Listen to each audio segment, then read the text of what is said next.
दोस्तों, आज की इस वीडियो में हम लोग टोटल दो चीज़ों को समझने वाले हैं। सबसे पहला तो जिसके लिए आपने इस वीडियो पे क्लिक किया है वो तो मैं आपको बताऊंगा ही। दूसरा सबसे इंपॉर्टेंट प्रोसेस हम लोग ये भी देखेंगे कि जब आपने एक बार रेल वन एप्लीकेशन के अंदर अपनी जनरल टिकट को बुक कर लिया तो जब ट्रेन में टीटी आएंगे तो उनको आप अपने टिकट दिखाएंगे कैसे, क्योंकि वहाँ पे स्क्रीनशॉट वगैरह दिखाना अलाउड नहीं होता है। टिकट को दिखाने का भी एक अलग सा प्रोसेस होता है। अगर आप सही तरीके से नहीं दिखाएंगे ना तो टिकट होते हुए भी आपको फाइन भरना पड़ जाएगा। सारे प्रोसेस को बिल्कुल डिटेल में बताने वाला हूँ, एकदम बेसिक से। कोना पकड़ के आराम से बैठ जाइए, शुरू करते हैं। तो फिलहाल हम लोग आ चुके हैं ना अपनी मोबाइल फोन की स्क्रीन पे। सबसे पहले आपको अपने मोबाइल फोन में रेड वाला एप्लीकेशन को ओपन कर लेना है। अगर आप पहली बार ओपन करोगे कुछ बेनिफिट फीचर दिखाए जाएंगे, इनको देख करके पढ़ के नीचे कंटिन्यू पे क्लिक कर दीजिएगा। अब यहाँ पे ना एप्लीकेशन के अंदर आप कोई भी टिकट बुकिंग का प्रोसेस करें उससे पहले एप्लीकेशन के अंदर आपका लॉगिन और रजिस्ट्रेशन होना जरूरी है। तो यहाँ पे अगर आपने पहले से अकाउंट बना रखा है तो ऊपर रजिस्टर्ड यूजर लॉगिन हियर पे क्लिक करके आप अपना लॉगिन कर लीजिएगा। लेकिन अगर आपने पहले से अकाउंट नहीं बना रखा है तो रजिस्टर करने के लिए यहाँ पे 3 ऑप्शन आपको देखने को मिलते हैं। अगर आपने IRCTC रेल कनेक्ट एप्लीकेशन के अंदर ना पहले से अकाउंट बना रखा है, आप इसकी भी डिटेल को फिल करके आगे प्रोसीड हो सकते हैं। या फिर हो सकता हो आपने UTS एप्लीकेशन के अंदर अकाउंट बना रखा हो तो आप इसकी भी डिटेल को फिल करके आगे प्रोसीड हो सकते हैं। या फिर एक भी चीज़ और हो सकती है कि आपने पहले से कुछ भी नहीं बना रखा होगा। तो बिल्कुल एक नया रजिस्ट्रेशन कैसे करेंगे सबसे पहले मैं आपको वो बता देता हूँ, उसके बाद आगे टिकट की बुकिंग का प्रोसेस भी मैं आपको दिखाता हूँ। तो नया रजिस्ट्रेशन करने के लिए सिंपली आप यहाँ पे अपना मोबाइल नंबर इंटर करके आगे रजिस्टर वाली बटन पर क्लिक करेंगे। अब आप अगले पेज पे पहुंच जाएंगे। अभी कोई OTP वगैरह नहीं आएगा, वो भी आगे का प्रोसेस है। सबसे ऊपर आप अपना फुल नेम लिखेंगे, मोबाइल नंबर आपका दिखेगा नीचे, ऐसे ही रहने दीजिएगा। तीसरे नंबर पे आपको एक ईमेल आईडी लिखनी है। ईमेल आईडी वही लिखिएगा जो कि वर्किंग हो, क्योंकि उस पर भी अभी एक OTP आने वाला है।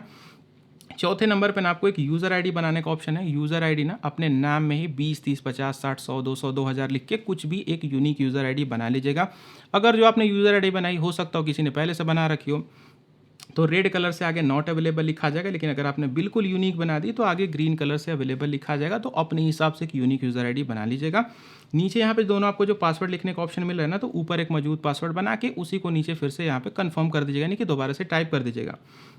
एक इंपॉर्टेंट चीज़ का ध्यान दीजिएगा, जब भी आप पासवर्ड अपना बना रहे होंगे आपका पासवर्ड 8 अंकों का कम से कम होना चाहिए।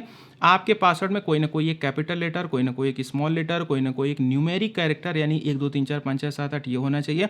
साथ के साथ कोई ना कोई एक स्पेशल कैरेक्टर जैसे हैश या फिर @ वगैरह होना चाहिए। तो अपने हिसाब से मजबूत पासवर्ड बना लीजिएगा। अब बारी निकल करके आती है मोबाइल नंबर और ईमेल आईडी के वेरिफिकेशन की। आगे जो दोनों आपको ना वेरीफाई वाली बटन दिख रही है, सिंपल इस पर क्लिक करिएगा। मोबाइल नंबर पर क्लिक करेंगे, इस पर OTP आएगा।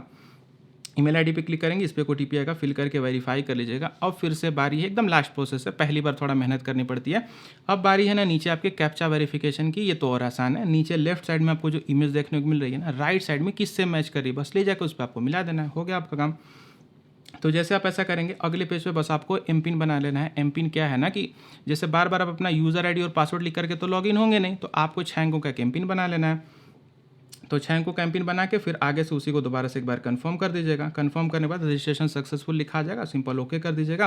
अब आप इसके बिल्कुल मेन होम पेज पे निकल करके आ चुके हैं। अब आप देखिए कि कैसे लाइव अपनी ट्रेन की जनरल टिकट की बुकिंग को कर सकते हैं। तो यहाँ पे अपनी जनरल टिकट की बुकिंग को करने के लिए यहाँ पे आपको जो दूसरे नंबर का ऑप्शन है ना अनरिजर्व्ड वाला, इस पर आप क्लिक करेंगे। क्लिक करने के बाद अगले पेज पे आपसे पूछेगा कि आप कहाँ से लेके कहाँ तक जाने वाले हैं। तो फ्रॉम में ना आप कहाँ से जाने वाले हैं, जैसे मैं लखनऊ से लेकर के, और यहाँ पे 2 में लिखना है आप कहाँ तक जाने वाले हैं। जैसे मैं बादशाह नगर तक जाने वाला हूँ तो सिंपली मैं इसको इंटर कर देता हूँ। अब ना नीचे आपको प्रोसीड टू बुक पे एक बार क्लिक करना है। जैसा आप ऐसा करेंगे तो नीचे हो सकता है आपसे रूट पूछा जाए कि आप किस रूट से जाना चाहते हो। जैसे आपकी जो ट्रेनें हैं ना वो अलग अलग रास्तों से जाती हैं, तो अगर आपको रूट समझ में आता हो तो अच्छी बात, नहीं भी आता हो कोई रूट सेलेक्ट कर लीजिएगा। ट्रेन आपको जहाँ जाना है पहुँचा देगी, बस रास्ते थोड़ा घूम फिरा करके जाएंगे। तो एक कोशिश करिएगा कि कम किलोमीटर का सेलेक्ट करिएगा तो जल्दी पहुँच जाएंगे। तो अपने हिसाब से रूट सेलेक्ट कर लीजिएगा। अब यहाँ पे ट्रेन का आपको टाइप सेलेक्ट करना है। बाय डिफॉल्ट यहाँ पे एक्सप्रेस पे रहता है, तो आप कौन सी टाइप की ट्रेन से जाना चाहते हो। अगर एक्सप्रेस से जाएंगे तो किराया 35 रुपये मेरी केस में।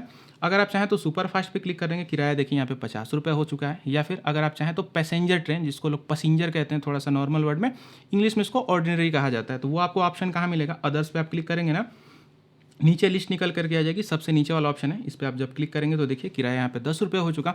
तो अपने हिसाब से ट्रेन का आप टाइप सेलेक्ट कर लीजिएगा। चलिए एग्जांपल के लिए मैं इसको एक्सप्रेस पर रहने देता हूँ। नीचे देखिएगा कितने लोग की आपकी टिकट बुकिंग करनी है। जैसे मैं एक ही हूँ, मैं खुद ही हूँ, तो ये सिंपल इसको एक रहने देता हूँ ऐसे ही। नीचे सिंपल हम लोग बुक नाउ पे एक बार क्लिक करेंगे। पेमेंट करने के लिए कई तरह का ऑप्शन मौजूद है। यहाँ पे आप चाहें तो UPI से भी पेमेंट कर सकते हैं, मतलब फ़ोन पे, गूगल पे, पेटीएम। लेकिन फिलहाल मैंने इस एप्लीकेशन के वॉलेट में कुछ 1000 रुपये पहले से डाल रखे हैं, तो मैं इसी से पेमेंट करके आपको दिखा देता हूँ। तो यहाँ पे मैं आर वॉलेट को सेलेक्ट करके सिंपल सा नीचे पे यूजिंग आर वॉलेट पे क्लिक कर देता हूँ। देख लीजिए हमारी जो टिकट है सक्सेसफुली बुक हो चुकी है और यहाँ पे ना ₹1 का हमको कैशबैक मिल चुका है। इसको ऊपर से पहले थोड़ा सा काट देते हैं। यहाँ पे देख लीजिए डायनेमिक प्रीव्यू जो है वो चलना शुरू हो चुका है। अब मैं क्या करूँगा, फ़ोन ऐसे ही लेके घूमूंगा ट्रेन में कि भाई जब ट्रेन में टीटी आएंगे उनको तुरंत दिखा देंगे, ऐसा करने की ज़रूरत नहीं है। आप इसको काट करके रख सकते हैं, लेकिन ट्रेन में टीटी को दिखाना कैसे है वो भी ध्यान से समझ लीजिए। सबसे पहली चीज़ तो ये कि आपका जो नेट है अगर ट्रेन में नहीं भी चलता है तो कोई दिक्कत की बात नहीं, क्योंकि भाई इस टिकट को दिखाने के लिए ना नेट का होना जरूरी नहीं है। सबसे पहले आपको वहाँ पे आ जाना है जहाँ से आपने टिकट बुकिंग की शुरुआत की थी, तो मैं वहाँ पे आ चुका हूँ। नीचे ना आपको एक माई बुकिंग्स का सेक्शन दिखेगा, इस पर आप क्लिक करिएगा। आपने जो टिकट बनाई है वो यहाँ पर रिफ्लेक्ट कर जाएगी। नीचे आप व्यू डिटेल्स पे क्लिक करेंगे, फिर से डायनेमिक प्रीव्यू चलना शुरू हो जाएगा।